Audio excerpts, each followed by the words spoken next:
कहानी कंगन। आज सुजाता सुबह जल्दी ही उठ गई। आज घर में बहुत बड़ा दिन था। विनोद की बहन नीलू की शादी थी। विनोद नाश्ता करके शादी वाले हाल की तरफ निकल गया। नीलू भी ब्यूटी पार्लर की तरफ निकल गई। 10 बजे तक सबने पहुंचाना था तो सुजाता जल्दी जल्दी हाथ चलाने लगी।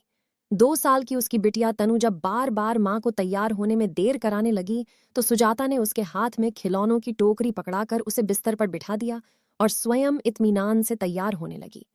आखिर बहू है इस घर की, सबकी नजर उस पर भी तो होगी। निर्मला उसकी सासू माँ ने आकर बताया कि नीचे गाड़ी आ गई है, जल्दी से तनु को तैयार कर दो, मैं तुम्हारा कमरा ठीक कर देती हूँ। सुजाता तनु को तैयार करने में व्यस्त हो गई और निर्मला जल्दी जल्दी बिखरा कमरा समेटने लगी। उठाकर तनु के खिलौनों की टोकरी अलमारी के ऊपर रखी। सुजाता ने तनु को सुंदर सी घाघरा चोली पहनाई और झटपट दोनों गाड़ी में बैठ गई। गाड़ी हाल की तरफ चल पड़ी। तभी सुजाता का ध्यान अपनी सुनी कलाई पर गया और उसके मुंह से हाय राम। जल्दी जल्दी में कंगन पहनना तो भूल गई। झट से उसने अपनी बाजू साड़ी में छुपा ली।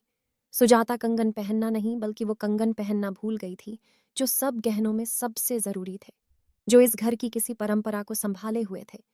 एक धरोहर की भांति एक बहू से दूसरी बहू के हाथ में थमाई जा रहे थे। ये कब से चला आ रहा था, यह तो उसकी सास को भी नहीं पता था। जब वो 4 साल पहले इस घर की बहू बनकर आई तो उसके हाथ में कंगन देते हुए निर्मला ने कहा था, सुजाता, इसे संभाल कर रखना और हर तीज त्योहार शादी ब्याह में पहनना। तब विनोद के पापा जी भी साथ खड़े मुस्कुराते बोले थे, हाँ, बहू सास की बात को पल्लू की गांठ में बांध लेना। बहुत ही खुश प्रकृति के व्यक्ति थे। अभी 2 साल पहले एक दुर्घटना में अचानक से परिवार को अकेला छोड़ गए। माँ जी तो बिल्कुल टूट गई थी। सुजाता ही थी जिसने सास को ही नहीं बल्कि सारा घर बड़े अच्छे से संभाल लिया था।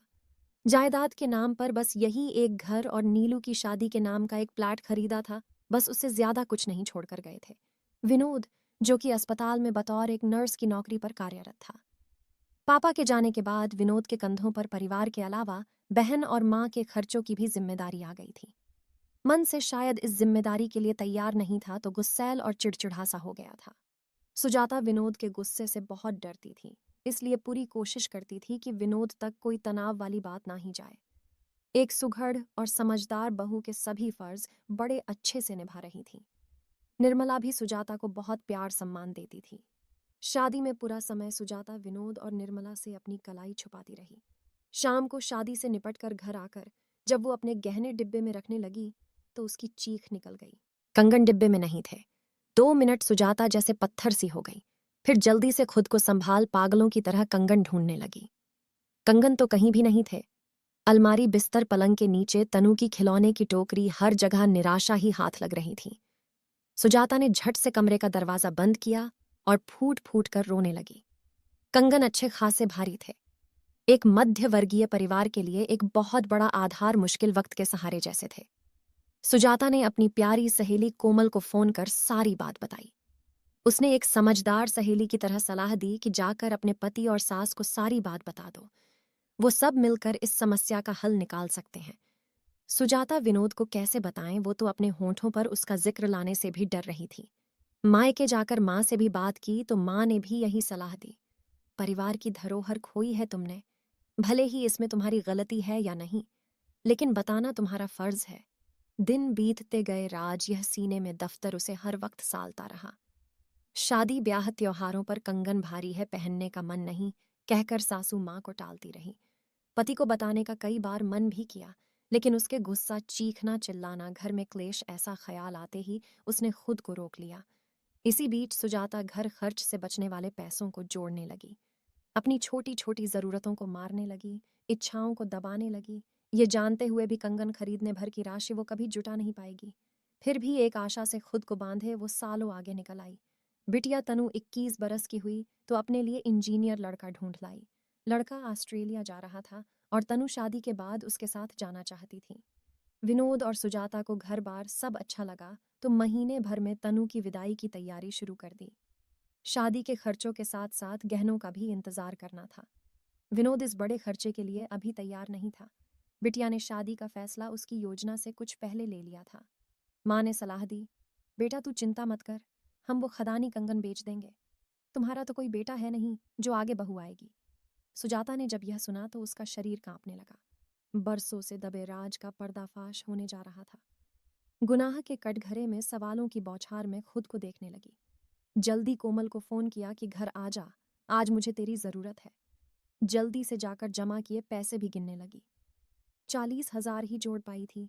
पाई पाई बचाकर इतने बरसों में पैसे हाथ में लेकर खड़ी थी कि तभी जगदीश, जो कि घर की सफेदी पेंट कर रहा था, आकर बोला, दीदी जी, आपके कमरे की अलमारी बहुत भारी है, थोड़ा खींचने में मदद करवा दो।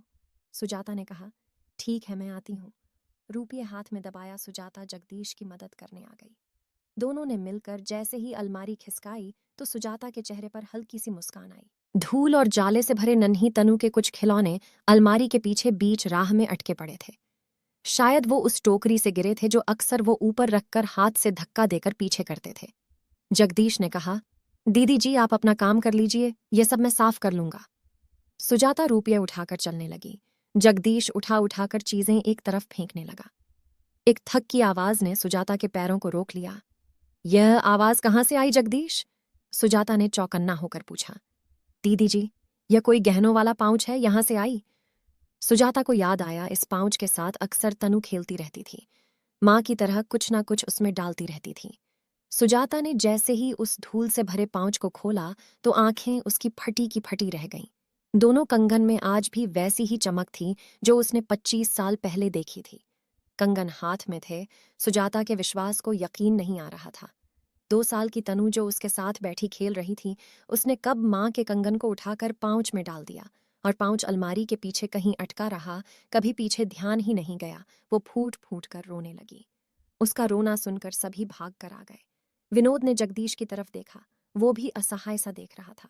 तभी कोमल आ गई और आकर सुजाता के पास बैठकर बोली, क्या हुआ? सुजाता ने उसके हाथ में वो पाउच पकड़ा दिया। कोमल ने जब सारी बात बतानी शुरू की तो विनोद और निर्मला के चेहरे हैरान से सुजाता को देख रहे थे। निर्मला ने सुजाता को गले लगा लिया और प्यार करते हुए बोली, पति को ना सही, मुझे तो बता सकती थी। कब मैंने तुझमें और नीलू में फर्क किया? विनोद भी अपने गुस्से की वजह से थोड़ा शर्मिंदा दिख रहा था और सोच रहा था, काश उसने गुस्से के साथ साथ पत्नी को विश्वास भी दिया होता। माँ ने कहा, देख लिया, अपने गुस्से का परिणाम सालों तक बहू भीतर ही भीतर घुटती रही। विनोद ने सुजाता को हाथों से उठाकर खड़ा किया और बोला, चलो अभी बाजार चलते हैं और आज तुम्हारे इन जमा किए पैसों से तुम्हारी दबी सभी इच्छाओं को पूरा करते हैं। सास ने बड़े प्यार से सुजाता के हाथ में वो कंगन पहनाकर उसका माथा चूम लिया। दोस्तों, कहानी पसंद आई हो तो लाइक, शेयर और सब्सक्राइब करना ना भूलें। धन्यवाद।